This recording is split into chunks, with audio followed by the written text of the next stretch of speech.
ఖచ్చితంగా చేస్తాను. రోజు దేవుడు వాక్యాన్ని నీ మనసు మార్చుకుంటే ఎంత ఇంటికి పోయినప్పుడు ఒక ఇద్దరు వెతుకుతాడు నేను ఖచ్చితంగా. మళ్ళీ ఇన్ని మళ్ళీ చేసిన పరుగులే భక్తి పరుగులే అని ఏదో ఒకటి ఇస్తున్నాడు. ఇచ్చినప్పుడు అవును కదా నాకు అక్కడిపోతే నేను అక్కడ లేననుకోండి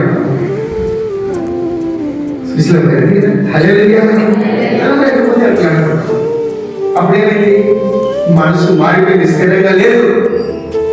మనసు మారిపోయింది. అలా పంటకాలం వచ్చింది, పంట కోసే సందర్భం వచ్చింది. పడవలు తీసుకున్నారు, వచ్చారు. దేనికి వచ్చాడు? ఫస్ట్ ఆయన ఏది ఇచ్చాడో దానికి వచ్చాడు. కోసుకున్న తర్వాత గోధుమలను పొలగొట్టి కుప్పకొచ్చి రాసి చేసి సంచులు వేసుకొని ఇంటికి తీసుకెళ్ళాడు. ఇది పంటలు కూడా వదిలేశాడు. ఏ పంటలో?